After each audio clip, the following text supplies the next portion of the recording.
Hello everyone, আসসালামু আলাইকুম। কেমন আছো তোমরা সবাই? আশা করি তোমরা সবাই খুব ভালো আছো, সুস্থ আছো। আলহামদুলিল্লাহ, আমরাও বেশ ভালো আছি।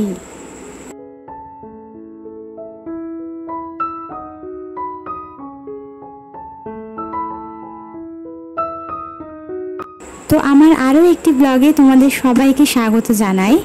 আজকে কী বার ছিল বলো তো? আজকে হচ্ছে গিয়ে তোমার শনিবার। তো শনিবারের ব্লগটাই আজকে তোমাদের মাঝে শেয়ার করব। ঈদের কিন্তু আর মাত্র 2 দিন বাকি। তোমরা ঈদের প্রিপারেশনের ভিডিও চাইছো, তবে ঈদের প্রিপারেশন বলতে আমি তেমন কিছুই করছি না। তো শুধুমাত্র বাজার হাট করাবো। তো আমার হাজব্যান্ডের সেটা ছুটি না পেলে তো সম্ভব নয়। তো রবিবার নাগাদ উনি ছুটি পাবেন, আর সেই ভিডিওটা কিন্তু তোমরা ঈদের দিন পাবেন, আর ঈদের ব্লগটা কিন্তু তোমরা ঈদের পরের দিন পাবে। তো যেদিনকার ভিডিও সেদিনকার তো শ্যুট করা হয় না, মানে শেয়ার করা হয় না। সেদিনকে সারাদিন শ্যুট করলাম, তার পরের দিন নিয়ে সেই ব্লগটা আসে। তো রবিবার দিনকে বাজারহাট সব কিছু গোছাবো ঈদের, তো মানে ঈদের প্রিপারেশন হিসেবে। তো সেই ভিডিওটা ঈদের পরের দিন, ঈদের দিনকে তোমরা পাবে, আর ঈদের যে ব্লগটা সেটা ঈদের পরের দিনকে তোমরা পাবে। তো এরকমই একটা ব্যাপার। তো আজকের শুধুমাত্র ফর্দটা লিখে রাখবো, তো সেটাই তোমাদের মাঝে তুলে ধরবো।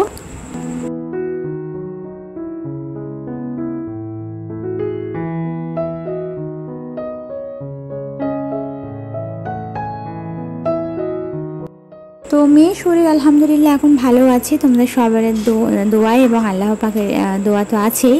তো মেয়ে ভালো আছে, কিন্তু মেয়ের পিছনে আমাকে এখন সময় বেশি দিতে হচ্ছে, কারণ ওর যেহেতু শরীর খারাপ থেকে সবে উঠেছে, ওকে একদম সময় ধরে টাইম টু টাইম খাওয়ানো, সাথে ওকে একটু সময় দেওয়া, এগুলো করতে আমার অনেকটা বেশি সময় চলে যাচ্ছে, যেই কারণে আমি ভিডিও শ্যুটের দিকে একটা বেশি সময় দিতে পারছি না।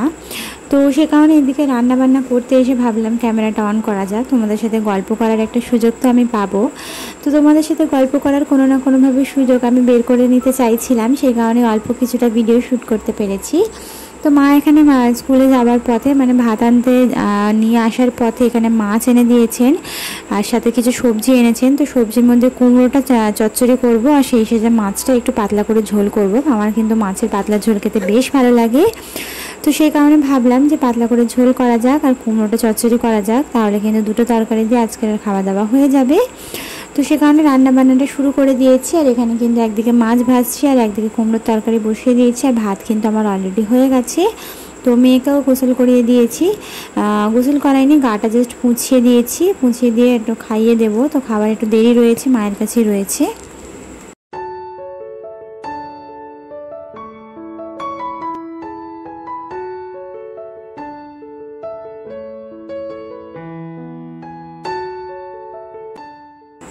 তো এখনও পর্যন্ত যে দিদি বোনেরা আমার চ্যানেলের মধ্যে রয়েছে, আমাকে দেখছো, আমার ভিডিও দেখতে তোমাদের যদি একটুও ভালো লেগে থাকে, তাহলে অনুরোধ করবো আমার চ্যানেলটিকে সাবস্ক্রাইব করে অবশ্যই বেল আইকনটা প্রেস করে দেবে। এতে করে যেটা হবে, আমার ভিডিও ছাড়া মাত্রই তোমাদের কাছে নোটিফিকেশনটা পৌঁছে যাবে। আর যারা অলরেডি কাজটা করে দিয়েছো তাদেরকে তো অসংখ্য ধন্যবাদ।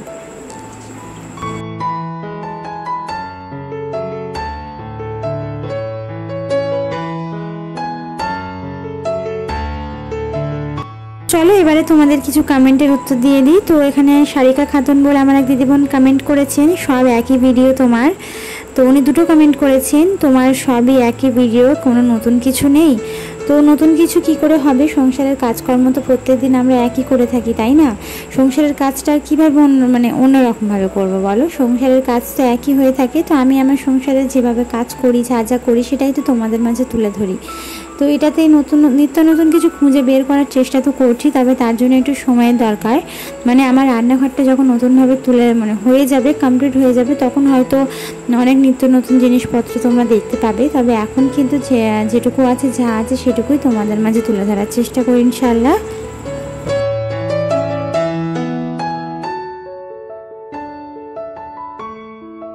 তো পারভিন সুলতানা দিদিবোন কমেন্ট করেছেন, যাক ভালো হয়েছে, আমাইরা ভালো হয়ে গেছে। তো আরও দু একটা দিদিবোন কমেন্ট করেছে আমাইরা এখন কেমন আছে, আর সাথে ওনার নাম লেখা নেই, ইউজার বলে লেখা আছে। তো এখন মেয়ে আমার ভালো আছে, তোমাদের সবার ভালোবাসার জন্যই হয়তো সুস্থ হয়ে গেছে খুব তাড়াতাড়ি।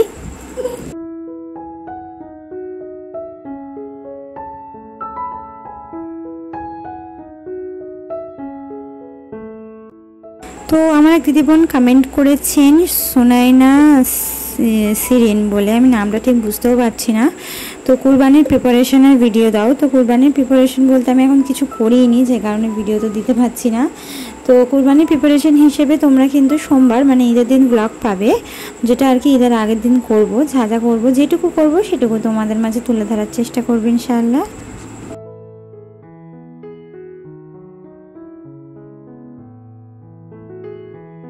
তো Puja Ghosh cooking short channel থেকে আমার এক দিদিবোন বলেছেন এই বোতলগুলোর নাম কি যেটাতে বাবুকে পানি খাওয়াচ্ছ। তো আমি নিজেই জানি না, ওই যে বোতলে আমার মেয়ে পানি খায় সেটা আমার দিদি ওকে কিনে দিয়েছিল। তো নাম তো আমি জানি না, ওই যে ফেরিওয়ালারা হয় না, পাড়ায় পাড়ায় বের হয়, তো সামথিং ওদের কাছ থেকে হয়তো আমার দিদি কিনে দিয়েছে।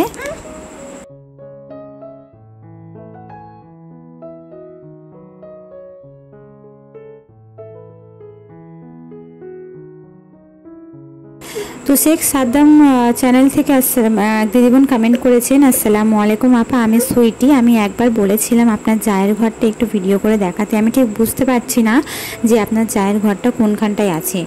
তো নিশ্চয়ই দিদিবোন সুযোগ পেলে অবশ্যই দেখাবো। তবে আমি একটু বলে দিই, এক সমান মানে এক লাইন দিয়ে মানে এক বারান্দা যেটা বলে থাকি আমরা, সমানভাবে এক বারান্দাতেই আমার এবং আমার জায়ের বাড়ি। মিডিলে সিঁড়ি আছে, সিঁড়িটা কিন্তু আমাদের দুই জায়ের ঘরের মিডিলে।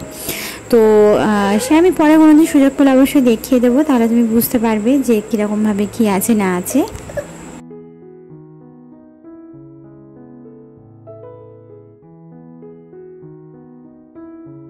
তো যাই হোক, তোমাদের সাথে গল্প করতে করতে আমি কিন্তু রান্নাবান্না অলমোস্ট শেষের দিকে চলে এসেছি।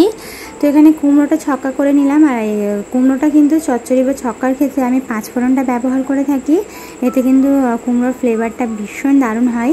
তো এখানে কিন্তু কুমড়োর ছক্কা একদিকে আমি অলরেডি বসিয়ে দিয়েছি, আর সেই সাথে একদিকে আমি মাছের ঝোলটাও বসিয়ে দিলাম। তো খুব সুন্দরভাবে আমি মশলাটা কষিয়ে নিলাম, যাতে তেল বেরিয়ে আসে তেমনভাবে কিন্তু মশলাটা কষিয়ে নেব, তবেই কিন্তু রান্নাটা ভালো হবে। আর যারা একটু শুকনো শুকনো মাছের ঝোল খেতে চাও তারা তো শুকনো শুকনো রাখবে, তবে আমরা একটু পাতলা করে ঝোল খেতে পছন্দ করি আমরা তিনজনেই। তো সে কারণে একটু পাতলা করেই ঝোলটা করব, খুব বেশি পাতলাও আবার নয়, আবার খুব বেশি ঘনও নয়, একটু মাঝারি মতো করেই করব। তো এখানে কিন্তু মাছগুলো খুব ভালোভাবে ভেজে নিয়েছি, তারপরে কিন্তু এই যে আমি মাছের ঝোলটা এখানে বসিয়ে দিলাম, আর মশলা থেকে খুব সুন্দরভাবে তেল ছেড়ে গেছে। তো এখানে পরিমাণ মতো এবারে পানি দিয়ে দিলাম, দিয়ে এবারে আমি এর মধ্যে মাছগুলো দিয়ে 5 মিনিট ফুটিয়ে নেব, নিয়ে নামিয়ে নিলেই কিন্তু আমার আজকের রান্নাবান্না কমপ্লিট হয়ে যাবে।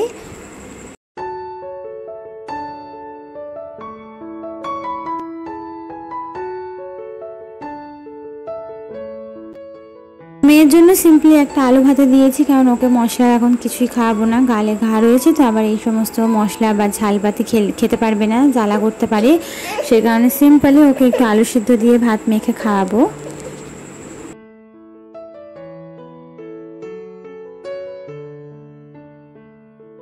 তো ভিডিওটা দেখতে দেখতে ভিডিওর কোনো অংশ ভালো লাগলে প্লিজ একটা লাইক করতে ভুলবে না, তোমাদের একটা লাইক পরবর্তীতে এই ভিডিওটা আমার অনেক দিদি বোনেদের কাছে পৌঁছে যেতে সাহায্য করবে।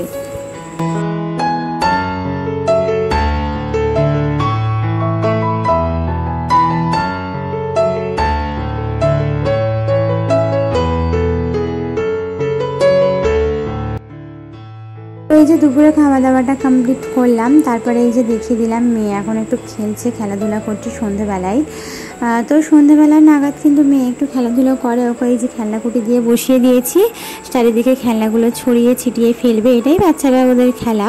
তো এখন খেলাধুলা করতে থাকুক, আর আমি ঈদের যে বাজার সদাটা আছে সেটা ঝট করে লিখে রাখি, কালকের হাজব্যান্ড যখন যাবেন তখন আমাকে তাড়াতাড়ি করে বলবেন যে বাজারটা লিখে দাও, আর তাড়াহুড়ো করে লিখতে গেলে কোনো না কিছু তোমার থেকে ভুল হবেই।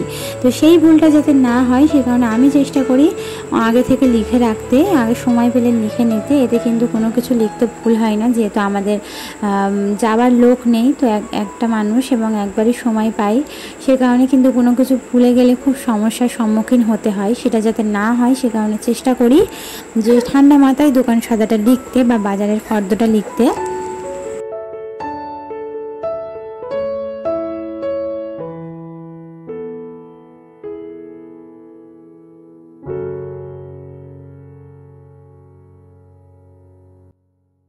তো এখানে কিন্তু বেশি কিছু আমি দেখাবো না, প্রায় আমার সব কিছুই রয়েছে, মানে মশলাপাতি থেকে আলু সবই রয়েছে। পেঁয়াজটাই খালি একটু বেশি করে কেনাবো, পেঁয়াজটা তো বেশি লাগবে।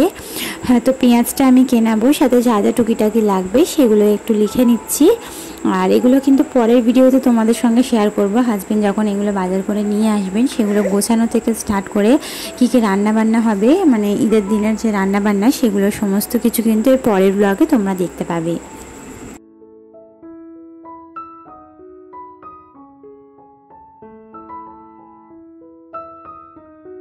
তো বাজার সদা লিখতে বসার ক্ষেত্রে আমি সবসময় যে জিনিসটা করি, আলাদাভাবে আমার ডায়েরিতে তো সব কিছু লেখা আছে, সেটা আমার সব দিদি বোনেরাই জানো যারা আমার রেগুলার ভিউয়ার্স। তো সেখান থেকে দেখে দেখে লিখি, তাহলে কিন্তু কোনো কিছুই আমার থেকে লিখতে ভুল হয় না। তো তোমরাও এই জিনিসটা ফলো করে দেখতে পারো। তোমার সংসারে যা যা প্রয়োজনীয় জিনিস সেটা কিন্তু তুমি অবশ্যই একটা আলাদাভাবে ডায়েরিতে বা খাতায় লিখে রাখতে পারো। আর সেটা লিখে রাখার পর যখন তুমি বাজার সদা লিখতে বসবে তখন কি করবে, সেটা থেকে দেখে দেখে লিখে নেবে, তাহলে তোমার কোনো কিছুই লিখতে ভুল হবে না।